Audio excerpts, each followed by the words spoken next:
Hello, survivors. Thanks for joining us today. Before we begin, if you enjoy our stories, please subscribe to the channel. It really means a lot. Also, tell us in the comments which city you're listening from. It's great to see how far our community reaches. Now, let's start the story. The hiss of the air brakes felt wrong. Not mechanically wrong, Frank kept the Zephyr running smoother than a Swiss watch, but wrong in the way it broke the rhythm of the plains. We were gliding through eastern Colorado, a ribbon of steel cutting, across an ocean of dry grass under a sky too big to comprehend. Mid-morning, October 12th. Just another leg on the Denver to Chicago run, hauling maybe 60 souls through the middle of nowhere.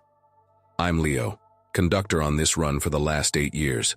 Seen my share of delays, freight traffic, signal, malfunctions, the occasional suicidal deer, but this slow crawl to a dead stop, miles from the nearest crossing or siding. This felt different. "What's the holdup, Frank?" I radioed up to the engine. Frank was old school. Started on steam engines, probably knew every rivet on this line by name. His voice came back crackly, tight. "Signal's red, Leo. Solid red. Dispatch ain't responding." That was the first real alarm bell.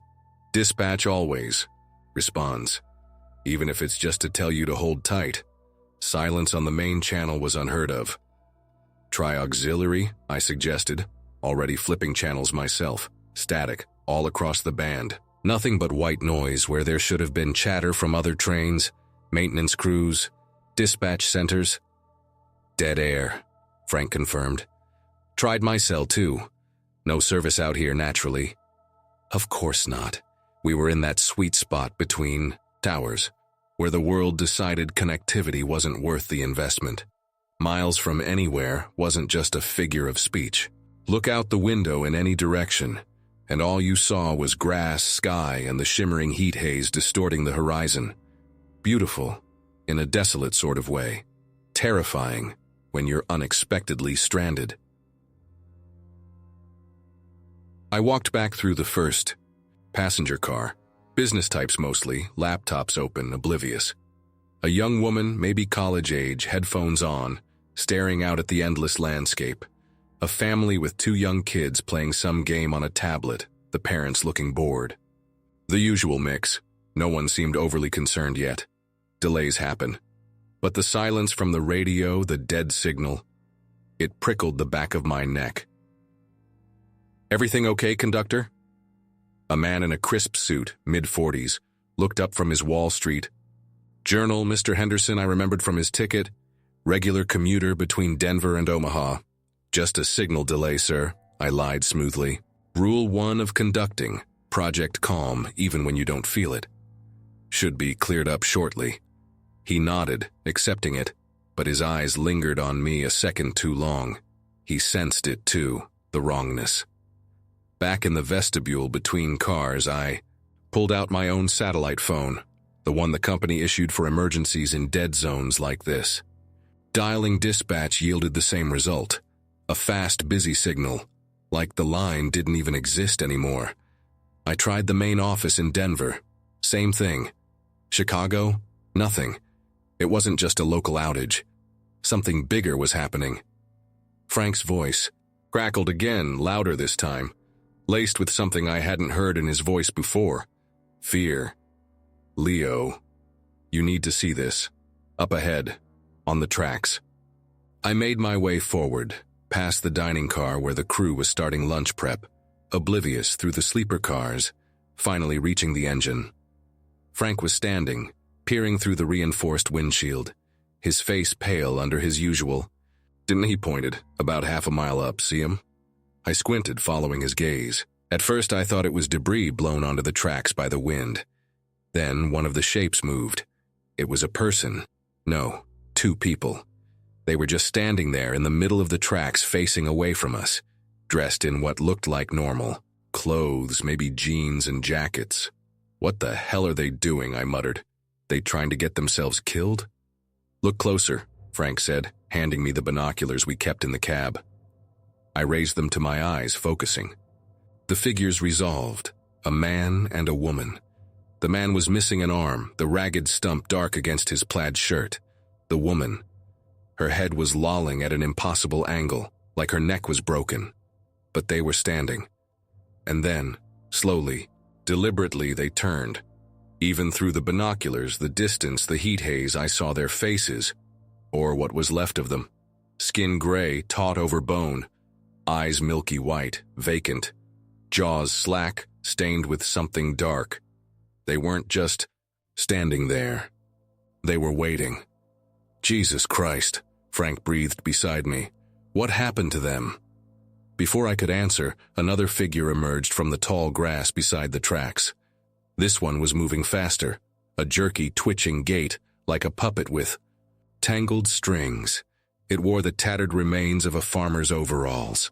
It saw the train, its head snapped up, mouth opening in a silent snarl, and it started running towards us. Running, much faster than something that looked half dead should be able to move. "Frank," I said, my voice barely a whisper. "Sound the horn. Long blast." The train horn blared, a deafening shriek that echoed across the plains. The figure on the tracks didn't react. The running one didn't even flinch. It just kept coming, its broken gait eating up the distance with horrifying speed. More figures were emerging from the grass now, drawn by the horn. 5, 10, maybe more, all moving with that same awful, unnatural urgency. "They're not stopping," Frank stated the obvious, his hand hovering over the throttle. "Signal's still. Red. What do we do, Leo?" My mind raced. We were a sitting duck. If those things reached the train... I'd seen enough horror movies, read enough damn internet forums during lonely night shifts. This wasn't an accident. This wasn't debris. This was something else, something I'd always dismissed as fantasy. "Can we back her up?" I asked. Frank shook his head. "Not without clearance. Could be another train behind us. Blind curve about 5 miles back." We were trapped. Tracks ahead blocked by waiting things. Tracks behind potentially blocked by another train. Communication dead. Miles from anywhere. The first runner was maybe 200 yards away now. I could see the blood staining its overalls, the way its jaw hung open unnaturally. I made a decision. Survival trumped regulations. "Okay, new plan," I said, trying to keep my voice steady. "Forget the signal. Forget dispatch. We're moving. Slowly at first. Give them a chance to get off the tracks." Maybe they were just injured, confused. A desperate hope I didn't truly believe. Frank nodded, his knuckles white on the throttle. He eased it forward. The massive diesel engine rumbled, the train inching forward with agonizing slowness. The figures on the tracks didn't move. The runners kept coming. "More horn," I ordered. Frank obliged, another long, desperate blast, nothing. The runners were maybe 100 yards out. The figures on the tracks hadn't budged. "They're not moving, Leo," Frank said, his voice tight. "Then we make them move," I replied grimly. "Increase speed, not too fast, just enough." The train picked up momentum, rumbling forward at maybe 15 miles per hour. The runners veered off, apparently deciding the speeding train wasn't worth chasing, their attention caught by something else in the grass. Good. But the two figures on the tracks, they just stood there, waiting. 50 yards, 30 yards, 10. There was a sickening double thud as the cowcatcher hit them. Not the solid impact of hitting an animal, more yielding, like hitting sacks of wet laundry. I forced myself not to look back, not to imagine what the wheels were doing. Frank didn't look either, his eyes fixed on the track ahead, sweat beading on his forehead despite the cab's air conditioning. "What was that?" he finally asked when we were a safe distance past. "I don't know, Frank," I said, scanning the landscape, through the side windows. More figures were visible now, scattered across the plains, some standing motionless, others moving with that jerky gait toward the tracks, drawn perhaps by the vibrations of the passing train. "But I don't think it's..." The signal ahead turned green, just like that, as if nothing had happened. "Dispatch?" Frank tried the radio again, still static. "Keep going," I said. "Maintain speed. Next town is Blackwood Creek, maybe 40 miles. We stop there, try to find out what's happening. But as the planes blurred past, a new chilling thought occurred to me. What if Blackwood Creek wasn't safe? What if this wasn't just on the tracks? What if it was everywhere? And what about the 60 souls on the train behind me, oblivious to the horror we'd just plowed through? My responsibility wasn't just the train anymore. It was them. The first day wasn't even half over, and already the world felt like it was ending, 1 mile of track at a time. The silence from the passengers lasted about 20 minutes after we cleared the obstruction. Then the questions started. Mr. Henderson, the businessman, was the first. He found me in the observation car, where I was trying and failing to get a signal on the satellite phone. "Conductor, what was that impact?" he asked, his voice carefully neutral, but his eyes betrayed his unease. "Felt like we hit something. Substantial. Livestock, most likely," I lied again, sticking to the script. "Happens sometimes out here. Cattle get through fences." It was a weak explanation, even to my own ears. "On the tracks?" he pressed gently. "And the delay, the radio silence?" This guy was sharp, too sharp. "We're experiencing some communication difficulties, Mr. Henderson. Seems to be a regional issue. We're proceeding to the next scheduled stop at Blackwood Creek, where we can get more information." He didn't look convinced, but he nodded and returned to his seat. Others were watching, though. The family with the young kids. The mother looked pale, clutching her daughter's hand. The college girl had taken her headphones off, her brow furrowed with worry. Panic hadn't set in yet, but unease was spreading like a contagion. I found Sarah, one of the attendants, in the galley prepping snack boxes. She was young, maybe her 3rd month on the job, always cheerful. Now, her smile seemed forced. "Leo, what's going on?" she whispered, glancing around to make sure no passengers overheard. "Frank won't say anything, just keeps driving. And the impact?" "We hit something," I said evasively. "And there are communication issues. That's all I know for sure, right? Now." "But the radio's mushy," started. "Regional interference," I cut her off, maybe too sharply. "Focus on the passengers, Sarah. Keep them calm. Normal routine as much as possible." She nodded, but the worry didn't leave her eyes. Normal routine, what a joke. I made my way back towards the engine. The landscape outside hadn't changed. Endless grass, endless sky. But now it felt different. Threatening. Every shadow seemed too long, every gust of wind carried imagined whispers. I kept scanning the horizon, looking for more figures. I saw them. Not many, maybe 1 or 2 every few miles, distant specks moving with that unnatural gait across the plains. Where were they coming from? Where were they going? Frank was a statue in the engineer's seat, eyes locked on the track ahead. "Anything?" I asked. "Nothing," he grunted. "Just the damn horizon. And them." He nodded almost imperceptibly towards the plains. "Saw another one couple miles back. Closer this time." Blackwood. ETA 30 minutes, assuming the track stays clear. He glanced at me. "You think it will be?" "Hope so," I said, not feeling hopeful at all. "What about speed?" "Holding steady at 70. Any faster feels wrong, like we're running too hard." He was right. There was a strange compulsion to just keep going, to put as much distance as possible between us and whatever horror we'd encountered. But speeding blindly into the unknown felt even more dangerous. The radio crackled. Not static this time, but a voice. Faint, distorted, breaking up. "Repeat. Mandatory. Quarantine. CDC. CDC confirms. Aggressive. Transmission. Bite or fluid. Avoid. Avoid contact." The message dissolved back into static. CDC. Quarantine. Bite transmission. The pieces clicked into place with horrifying certainty. This wasn't some localized incident. This was an outbreak, like in the movies. Zombies. The word felt absurd, impossible, yet the evidence was undeniable. The figures on the track, the way they moved, the reports of aggression. "Did you hear that?" Frank asked, his voice strained. I nodded grimly. "Yeah, changes things." "Damn right it does," he muttered. Blackwood Creek, you think anyone's left? We rounded a long curve, and the landscape began to change slightly. A few more trees, distant farmhouses, the first signs of approaching.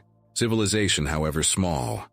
Then we saw the smoke, a thick black plume rising straight into the blue sky, roughly where Blackwood Creek should be.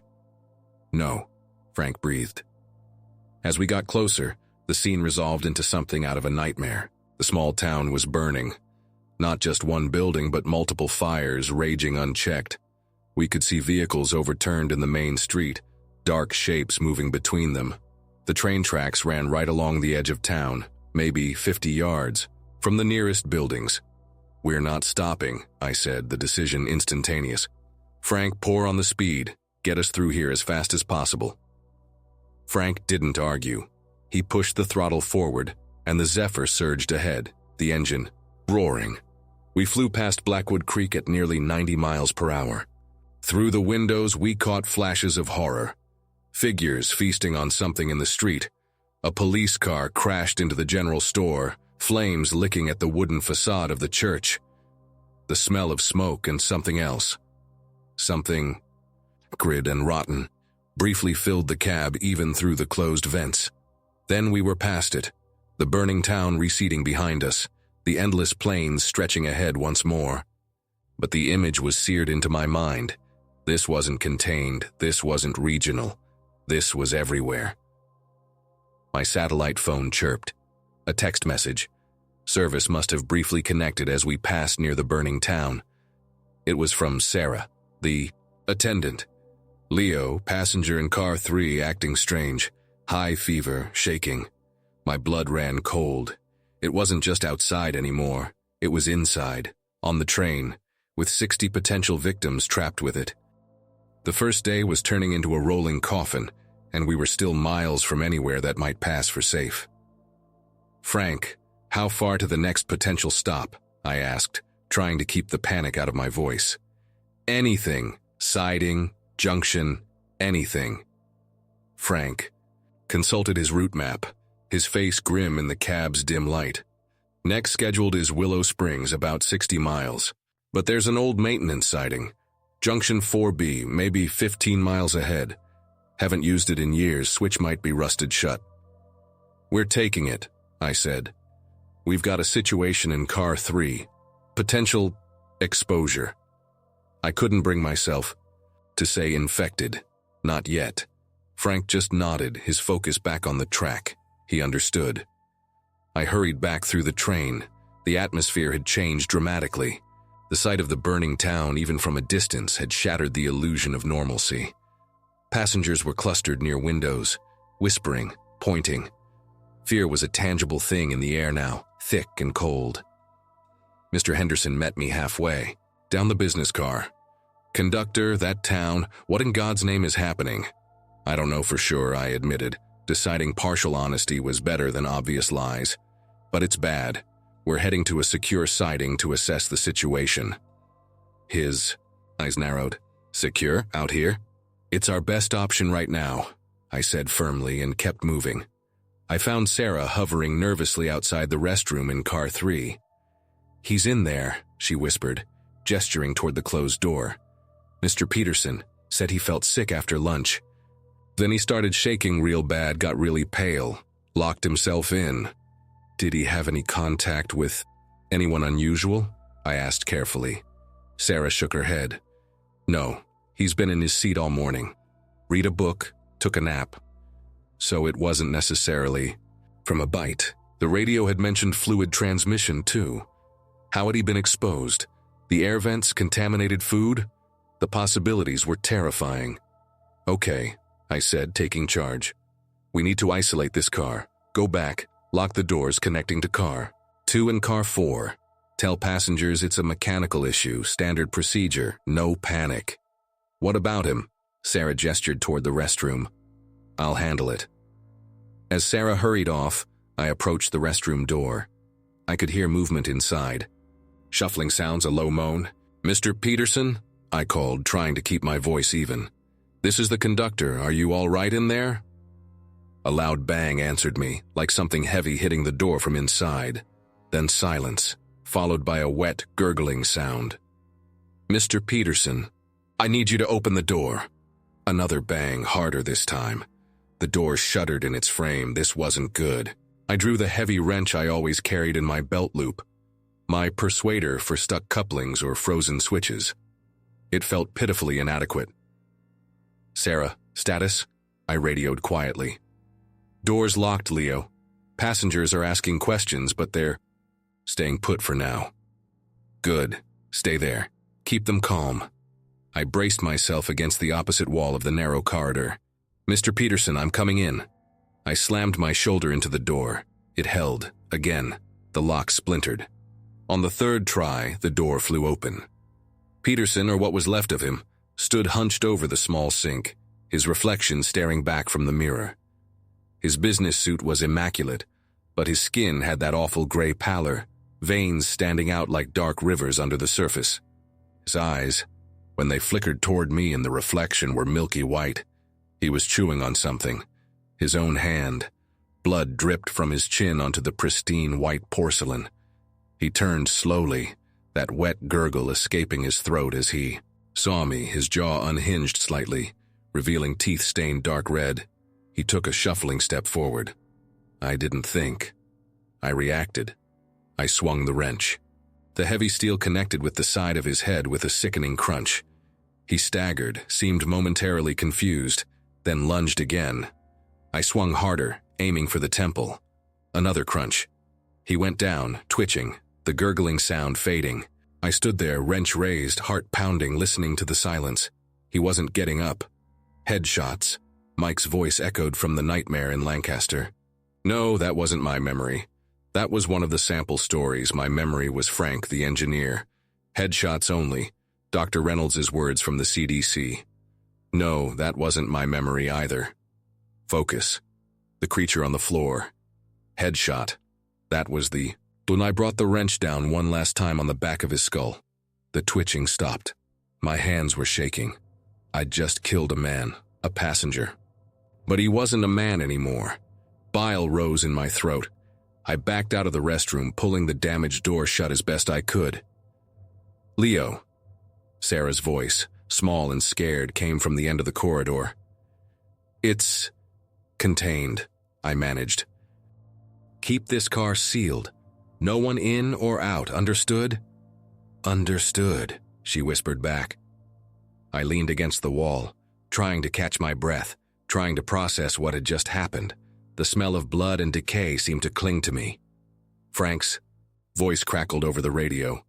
"Approaching Junction 4B, Leo. Switch looks clear from here." "Take the siding, Frank," I replied, my voice hoarse. "Shut her down. We need to talk." As the train slowed, grinding onto the disused siding track, the vast, empty plains stretched out on either side. We were stopped again, miles from anywhere. But this time, the horror wasn't just outside. It was locked in Car 3, a grim reminder that nowhere was truly safe. The first day was far from over, and the real fight for survival had just begun. The siding track creaked under the weight of the Zephyr, settling into a silence broken only by the wind whistling through the tall grass. Frank cut the engines, plunging us into an unnerving quiet. The 60 or so passengers were restless, their earlier unease blossoming into open anxiety now that we were stopped again, this time on a track that clearly went nowhere. "Leo, what's the official story?" Frank asked over the radio, his voice. "Bunuti, mechanical trouble requiring inspection," I replied, sticking to the conductor's playbook. "Tell them we're assessing the situation. Hope to be moving shortly." Lies, all lies. I met Sarah at the locked door to Car 3. Her face was pale, her eyes wide. "I heard the sounds," she stammered. "Is he?" "He's not a threat anymore," I said grimly. "But we can't risk opening this car. Keep the doors locked, understand? No matter what." She nodded, swallowing hard. "What do we tell the passengers?" "The truth, partially. There was a medical emergency. The situation is contained. For safety, This car is quarantined. Stick to that. I went forward to brief Frank and the two other crew members. Dave, the dining car steward, and Maria, the other attendant. They were gathered in the dining car, watching me expectantly. Dave was burly, ex-military maybe, face unreadable. Maria looked terrified, twisting a napkin in her hands. I laid it out as clearly as I could. The communication blackout, the burning, town, the figures on the track, the likely outbreak, Peterson turning in car 3. I told them about the CDC report, the bite transmission. I didn't use the word zombie, but they understood. Dave swore under his breath. Maria started crying softly. Frank just listened, his expression hardening. So we're stuck here, Dave stated flatly, in the middle of nowhere with one of those things on board, and God knows how many more outside. Not necessarily stuck, I countered. The train is secure for now. We have food, water. We need information. Frank, can we power up the auxiliary systems without the main engine? He nodded. Got backup generators. Can run lights, comms panel, maybe climate control for a few hours. Do it, I said. Let's see if we can raise anyone, find out what's happening. While Frank worked on the generators, I addressed the passengers. Standing in the aisle of the business car, I projected calm authority I didn't feel. I explained the communication issues, the need to stop for a mechanical inspection related to the earlier impact, and the medical quarantine of car 3. I emphasized safety protocols, asked everyone to remain in their seats, and assured them we were working to resolve the situation. Most accepted it, albeit nervously. Mr. Henderson watched me closely, his expression skeptical, but silent. The family with the kids looked scared. The mother held her children tight. With the auxiliary, power humming, Frank managed to get the main radio console working, boosting the signal as much as possible. We spent the next hour scanning frequencies. Mostly static, but we caught fragments. Military channels discussing fallback positions, overrun checkpoints. Civilian broadcasts turned into pleas for help, then silence. A ham radio operator talking about fast movers overwhelming National Guard units near Omaha. The picture emerging was bleak. This wasn't just an outbreak, it was a collapse. Civilization was crumbling hour by hour. We need weapons, Dave said, breaking the tense silence. In the dining car, whatever's out there, we can't rely on locking doors. There's a maintenance locker in the baggage car, Frank remembered. Signal flares, heavy tools, maybe a flare gun. Better than nothing, I agreed. Dave, you're with me. Frank, keep trying the radio. Maria, Sarah, keep the passengers calm, ration the snacks. The baggage car was at the rear of the train. As Dave and I moved through the empty sleeper cars, the quiet felt oppressive. Every creak of the train settling seemed amplified. The maintenance locker yielded a crowbar, a heavy pipe wrench, a sledgehammer, 2 signal flare guns with a dozen cartridges, and a comprehensive first aid kit far better than the standard passenger ones. Still feels like bringing knives to gunfight, Dave muttered, hefting the crowbar. We use what we have, I said, eyes open on the way back.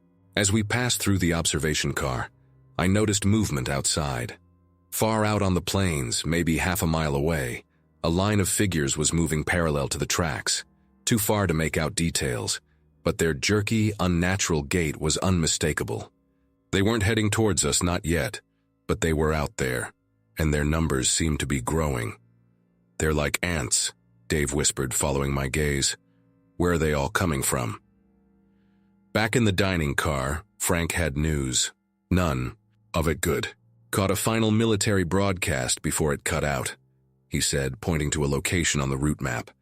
They're establishing a quarantine zone, everything east of the Platte River. Nothing in, nothing out. They're talking extreme measures. Meaning? I asked, though I already suspected the answer. Meaning they're gonna bomb the hell out of anything that moves east of that line, Frank said grimly, including us if we're still here. The Platte River was maybe 200 miles ahead. At top speed, we could make it in under 3 hours, but top speed wasn't an option anymore. We had to assume tracks could be blocked, signals could be dead, towns could be burning. "How long do we have?" Dave asked.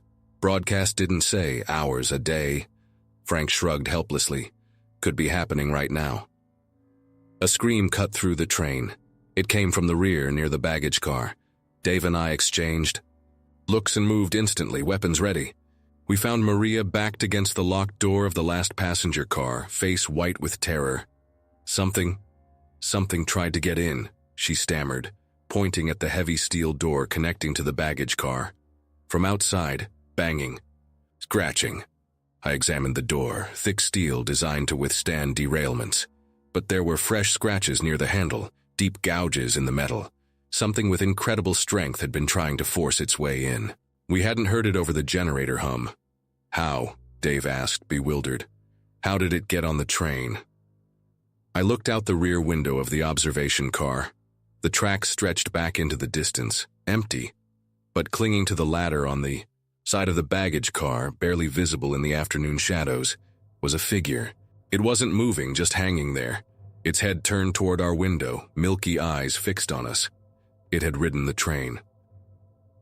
The realization hit me like a cold fist. They weren't just shambling idiots. Some of them somehow retained enough instinct, enough residual memory or sheer animal cunning to figure things out, like how to hang onto a moving train. How many more were clinging to the sides, the roof, the undercarriage, just waiting? "Frank," I radioed, my voice tight. "We have borders." The knowledge that we weren't safe even inside the train changed the dynamic instantly. Panic, held barely in check, threatened to erupt. Frank killed the generators, plunging us back into silence except for the wind. Less noise might make us less of a target, or at least less obvious to anything clinging to the exterior. Dave and I moved through the train, checking every door, every window latch. Sarah reported the passengers were getting restless, demanding answers. "Tell them we saw wildlife near the tracks, safety precaution," I instructed, the lie feeling increasingly flimsy. In the business car, Mr. Henderson flagged me down again. "Conductor," he said, his voice low but firm. "Livestock doesn't scratch steel doors. I was in logistics during Desert Storm. I know the sound of a situation going sideways. What are we facing?" I hesitated. Keeping the passengers ignorant might prevent panic, but it also left them unprepared. Henderson looked capable, resourceful. Maybe having allies among the passengers was better than trying to handle this alone. "It's bad, Mr. Henderson," I admitted quietly. "Worse than anything you're imagining. There's some kind of infection. People are turning violent, aggressive. They're hard to stop. We have one contained in car 3, and there are more outside. Possibly on the train itself." His face paled, but his eyes remained steady. "How bad is bad?" "Burning towns, military overwhelmed, communication breakdown nationwide from what we can gather." I paused.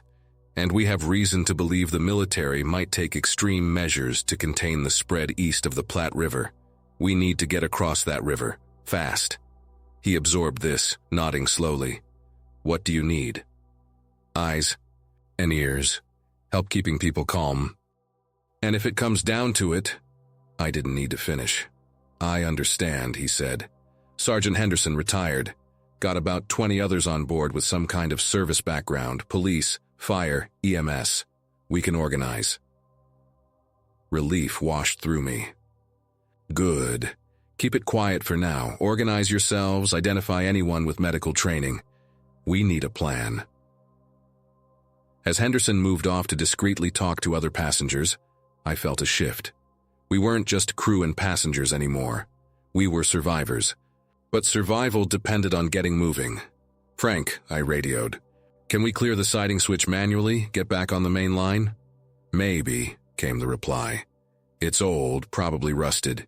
Need tools, leverage." "We've got tools," I said, thinking of the maintenance locker. "Dave, you're with me again. Sarah. Maria, keep watch. Henderson, coordinate with your people quietly."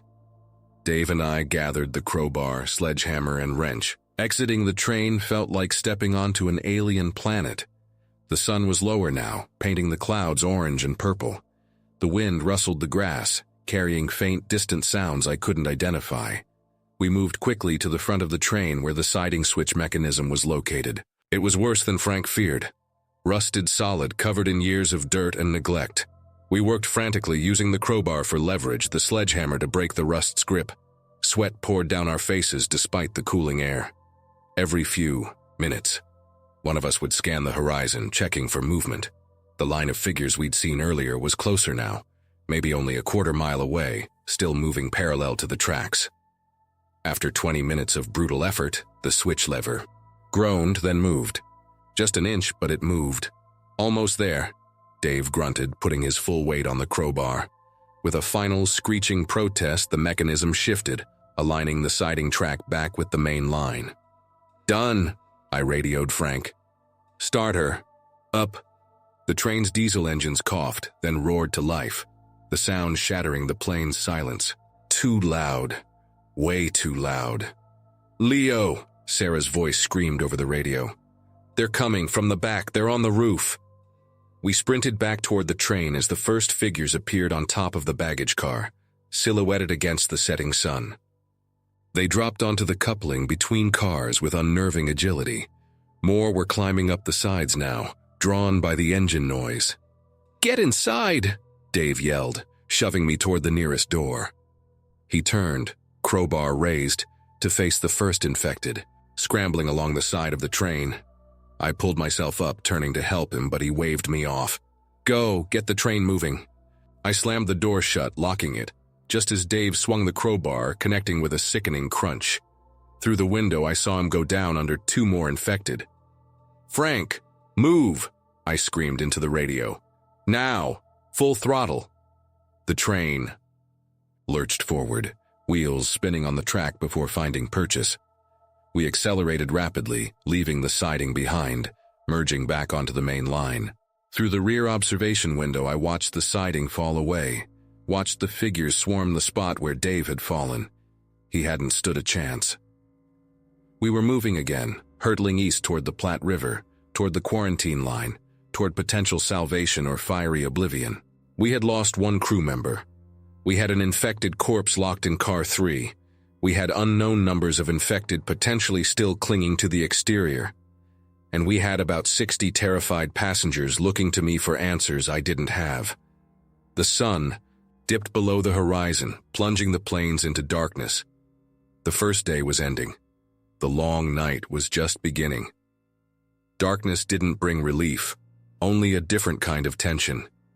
The vast emptiness outside became an impenetrable black wall, pressing against the windows. Inside, the auxiliary lights cast long, flickering shadows down the corridors. Frank kept the speed high, eating up the miles, but every creak and groan of the train sounded like an approaching threat.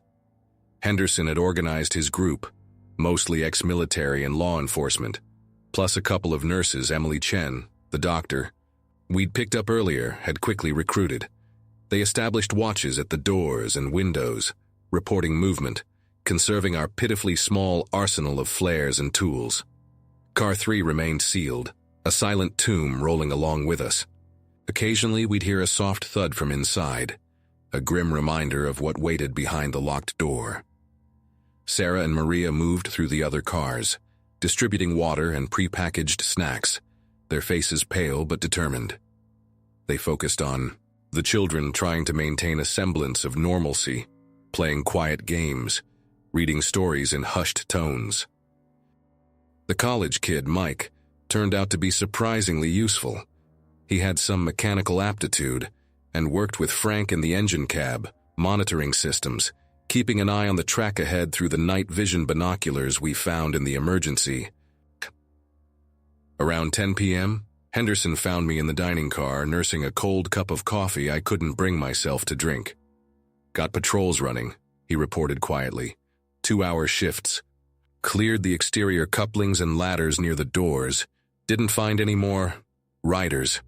Doesn't mean they're not on the roof or underneath, though. "Good work, Sergeant," I said, the old rank slipping out naturally. He didn't correct me. "Passengers are holding steady," he continued. "Scared but organized. Dr. Chen is keeping an eye on everyone, checking for symptoms. So far, so good. He paused. What's our real ETA to the Platte? At this speed, maybe another 2 hours, I estimated. Assuming clear tracks. And assuming the military hasn't already drawn the line, he finished grimly. We don't know they'll bomb anything, I offered, trying to inject some hope. Maybe it's just a hard quarantine. Henderson just looked at me, his eyes saying what neither of us wanted to voice. In situations like this, governments didn't take chances. Containment often meant eradication. The radio remained stubbornly silent, amplifying our sense of isolation. Were we the only ones left moving in this part of the country? Was everyone else either dead, turned, or trapped? The satellite phone was equally useless, unable to acquire a signal. We were truly alone, a single point of light and fragile life, hurtling through an infected darkness. Just after midnight, Maria radioed from the observation car. Leo, there are lights, ahead, on the tracks. My heart leaped. Another train, a rescue crew. I hurried to the engine cab. Frank and Mike were already watching intently. Through the binoculars, I saw them too. Not headlights, flares, a series of red flares planted directly in the middle of the tracks, maybe a mile ahead. A warning. Military checkpoint, Mike wondered aloud. Or a trap, Frank muttered. Could be survivors trying to flag us down, could be something else. Slow us down, Frank, I ordered. Approach with caution. Lights off. Frank killed the main headlight, plunging the track ahead into darkness, relying only on the faint moonlight and the engine's thermal imager. We crept forward, the train barely whispering along the rails. As we got closer, the scene became clearer. It wasn't a checkpoint. An army truck lay overturned beside the tracks, smoke still curling from its engine compartment. Several bodies in uniform lay scattered nearby. The flares had been set by someone trying to warn approaching traffic. But warn them about what? Then we saw them. Dozens of infected drawn by the crash were swarming the wreckage. They were tearing at the truck, trying to get at something inside. Survivors? Mike whispered. Doesn't matter, Frank said, his piece hard. We can't stop. We can't just go through them either, I argued. Remember Blackwood Creek? The noise will draw hundreds more. Look, Mike pointed toward a field running parallel to the tracks. Old access path. Looks like it bypasses the wreck. It was risky. The path was overgrown, uneven, but it beat. Plowing through a horde or stopping completely. Can the train make it? I asked Frank. He studied the path through the thermal imager. Ground looks firm enough. Gentle slope. Yeah, should be okay if we take it slow. He glanced back at the wreckage. Slower than them anyway. Frank expertly eased the train off the main track onto the barely visible access path. Branches scraped against the windows, the carriages swaying precariously on the uneven ground. We moved at a crawl, the sounds of the infected feeding just yards away, mercifully oblivious to our slow, quiet passage. It took nearly 20 minutes to bypass the wreckage. As we rejoined the main line, Henderson radioed. Leo, we got movement. Roof. Multiple contacts.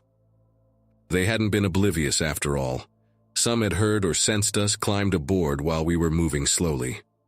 How many? I asked, my hand going to the flare gun tucked in my belt.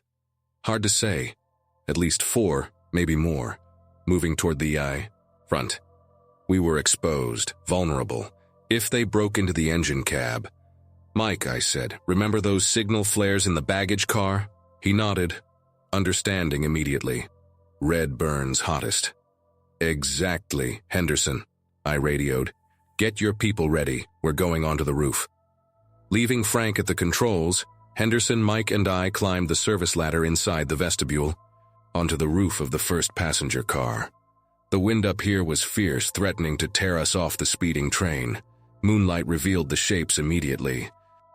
4 infected, crawling along the roof towards the engine, their movements disturbingly spider-like. Take the 2 on the right, Henderson yelled over the wind, raising his hunting rifle. I signaled Mike toward the left. Henderson fired twice, the shots precise despite the train's motion. 2 infected tumbled off the side into the darkness. Mike and I used the flare guns. The bright red flares hissed as they ignited, casting an infernal glow. We aimed low, hitting the remaining two, infected in the legs and torso. They shrieked, high-pitched and inhuman, as the intense chemical heat burned through cloth and flesh. One lost its grip, rolling off the roof. The other, burning, kept coming, dragging itself forward with terrifying determination.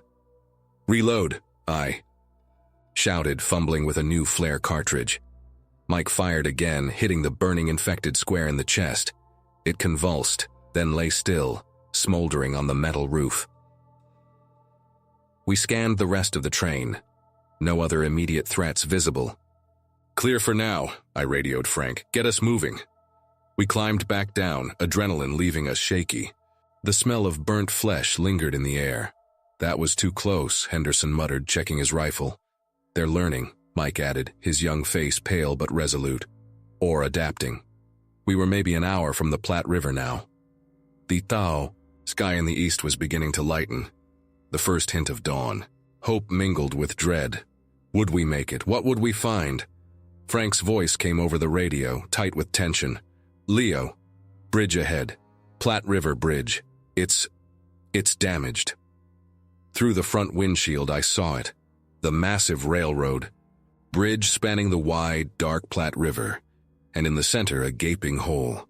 A section of the track, maybe 50 feet long, was simply gone. Twisted metal dangling into the water below. Flares burned on our side of the gap, illuminating the wreckage of what looked like a failed military attempt to hold the bridge. Destroyed Humvees, bodies, and movement. Infected, drawn to the lights, milled around the bridge entrance. "They blew it," Frank said, his voice hollow. "They blew the damn bridge." We were too late. The quarantine line was real, and we were on the wrong side of it. The train slowed, then stopped, maybe a quarter mile from the bridge entrance. Silence descended again, heavier than before. 60 souls, trapped between an impassable river and a world consumed by the dead. Dawn was breaking. The first day was over. The second was beginning, and all our choices had led us here, to this broken bridge, miles from anywhere, with nowhere left to run. The rising sun painted the twisted metal of the broken bridge in stark relief. The gap wasn't just a missing section. It looked like a deliberate demolition. They hadn't just failed to hold the bridge, they'd ensured nothing could cross it. Behind us, the plain stretched empty under the growing light. But we knew that emptiness was deceptive. The infected we'd bypassed, the ones drawn by the train's noise, would be following. "Options?" Henderson asked, joining me, Frank and Mike in the engine cab. His voice was flat, devoid of emotion, the soldier taking over. "None good," Frank admitted, scanning the riverbanks through the binoculars. "River's too wide, current too strong to swim, especially with kids and injured." He pointed west, back the way we'd come. "Going back means heading into whatever we just outran, plus whatever else woke up overnight." "What about the train itself?" Emily Chen had joined us, her medical kit slung over her shoulder. "Can we use it as a base? A fortress?" "For how long?" I countered. "We have limited fuel for the generators, limited food and water, and they know we're here." I nodded towards the infected milling around the bridge entrance. Their numbers were growing, drawn by the train's arrival. "We have the medical supplies," Emily persisted. "Maybe something in there could help? Research notes? Antivirals?" It was a long shot, but worth checking. "Mike, let's take a look. Henderson, keep watch. Frank, see if you can raise anyone on any frequency." Mike and I made our way back to the trailer, which was essentially a refrigerated shipping container on wheels. The manifest listed pharmaceuticals, priority biologicals. Vague, but suggestive. The container was sealed, requiring a specific key code I didn't have. "Dispatch would have it," I muttered, frustration mounting. "Or the receiving hospital in Chicago." Both unreachable. "Stand back," Mike said, eyeing the container's locking mechanism. He produced a small toolkit from his backpack, the resourceful college kid. "Studied mechanical engineering for 2 semesters. Let's see if I remember anything." While Mike worked on the lock, I scanned our surroundings. The infected near the bridge were growing restless, some starting to shamble slowly in our direction. More were emerging from the tall grass along the riverbanks. They weren't fast yet, but they were numerous. "Mike, hurry it up," I urged. "Almost." "Got it." The lock clicked open. We swung the heavy doors wide. Instead of boxes of pills or vials, the trailer was filled with military-grade equipment. Hard cases stamped with biohazard symbols, portable containment units, decontamination gear, and several large cryogenic cylinders leaking faint vapor. Taped to one cylinder was a laminated sheet. Project Chimera, live viral vector, level. For containment protocols apply. "What the hell is this?" Mike breathed, backing away. "This isn't medical supplies," I said, realization dawning. This is the source. Project Chimera, level 4, live viral vector. It wasn't a natural outbreak, it wasn't an accident. This was engineered. And I hadn't been hauling a cure, I'd been hauling the plague itself. Or samples of it. "Leo." Henderson's voice over the radio. "We got company, fast movers coming from the west, looks like... soldiers?" I focused the binoculars. A single Humvee was speeding down the tracks toward us, bouncing over the ties. Figures clung to its sides and roof. Infected soldiers, still in partial gear. "They're infected," I radioed back. "Frank, sound the horn. Scatter them." The train. Horn blared just as the Humvee reached us. The infected soldiers barely flinched, dropping from the vehicle and charging the train. Henderson's group opened fire from the windows, dropping several, but more kept coming. "They're trying to breach the dining car," Sarah screamed over the radio. "Mike, seal this trailer," I yelled, slamming the container doors shut. We sprinted, back toward the passenger cars. The scene in the dining car was chaos.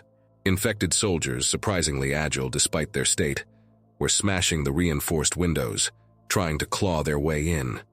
Henderson and his people were firing methodically, but they were outnumbered.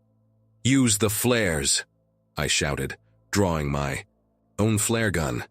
The bright chemical fire momentarily drove the infected back from the windows, giving us breathing room. "Leo, the bridge!" Frank's voice panicked. "Look!" I turned. More infected were arriving at the bridge entrance, but among them was something new. Larger figures moving with a coordination the others lacked. They carried makeshift weapons, pipes, chunks of concrete, and they weren't attacking each other. They were organizing, evolving. "They're getting smarter," Emily whispered beside me, her face grim. The large infected began directing the others, pushing them toward the train, forming ranks. This wasn't just mindless hunger anymore. This was an assault. "We can't hold them," Henderson said, reloading his rifle. "Not like this." He was right. Trapped against the river with coordinated infected attacking, we were doomed. Unless... "Frank," I radioed, "the engine. Can you detach it from the rest of the train?" "Detach? Leo, what are you thinking?" "A diversion. We use the engine, draw them away. Give the others a chance." "A chance for what? To die slower?" "To get across the river," I said, pointing to the wreckage on the far side. "Those destroyed Humvees. Maybe one still runs. Or maybe there's equipment, boats." It was insane. Suicide mission, but it was the only plan we had. "Henderson," I said, "gather everyone who can fight. We take the engine. Everyone else stays with the main cars, barricades themselves. We draw the main force away. You make a break for the other side. Find anything you can use." Henderson looked from me to the advancing horde, then nodded slowly.